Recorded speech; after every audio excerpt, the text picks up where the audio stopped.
Friends, ನಾನು ವನಿತಾ ನಾಡಿಗ್ ಕಿಚನ್ಸ್ಗೆ ಸ್ವಾಗತ. ನಾವಿವತ್ತು ಒಂದು ಸ್ಪೆಷಲ್ ಆದ ತಂಬಳಿ ಮಾಡೋಣ.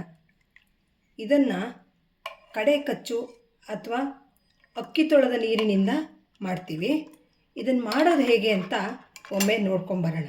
2ನೇ ಬಾರಿ ಅಕ್ಕಿಯನ್ನು ತೊಳೆದು ಇಟ್ಟುಕೊಂಡ ನೀರು, ಹಾಗೆಯೇ ಜೀರಿಗೆ, ಮೆಣಸಿನಕಾಳು, ಸಾಸಿವೆ, ಮೆಂತ್ಯ, ಸೂಜಿಮೆಣಸು, ತೆಂಗಿನಕಾಯಿ ತುರಿ, ಕರಿಬೇವಿನ ಸೊಪ್ಪು, ಮಜ್ಜಿಗೆ ಹಾಗೂ ಉಪ್ಪು, ಒಗ್ಗರಣೆಗೆ ಬೇಕಾಗಿ ಕೊಬ್ಬರಿ ಎಣ್ಣೆ. ಮೊದಲಿಗೆ ಒಂದು ಬಾಣಲೆಯಲ್ಲಿ ಅರ್ಧ ಚಮಚ ತುಪ್ಪವನ್ನು ಹಾಕಿ ಇದಕ್ಕೆ 4 ಕಾಳು ಮೆಣಸು, ಒಂದು ಅರ್ಧ ಚಮಚ ಜೀರಿಗೆ, ಹಾಗೆಯೇ ಒಂದು 4ರಿಂದ 5 ಸೂಜಿ ಮೆಣಸನ್ನು ಹಾಕಿ ಸ್ವಲ್ಪ ಹುರಿಯಬೇಕು. ಈಗ 1 ಬಟ್ಟಲು ತೆಂಗಿನ ತುರಿ ಹಾಕಿ ಇದಕ್ಕೆ ಹುರಿದಿಟ್ಟುಕೊಂಡ ಜೀರಿಗೆ, ಮೆಣಸಿನಕಾಯಿ ಹಾಗೆ ಮೆಣಸಿನಕಾಳನ್ನು ಹಾಕಿ ರುಬ್ಬಿಕೊಂಡು ಬರುವುದು.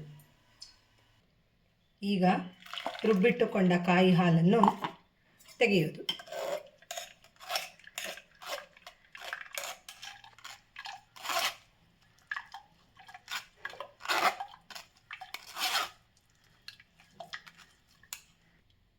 ತೆಂಗಿನ ತುರಿಯನ್ನು ಅಕ್ಕಿ ತೊಳೆದ ನೀರಿನಲ್ಲಿಯೇ ರುಬ್ಬಿಕೊಂಡಿರುವುದರಿಂದ ಇದಕ್ಕೆ ಈಗ ಕಡೆದ ಮಜ್ಜಿಗೆಯನ್ನು ಮಿಶ್ರಣ ಮಾಡಿ ಇದಕ್ಕೆ ಉಪ್ಪನ್ನು ಬೆರೆಸಿ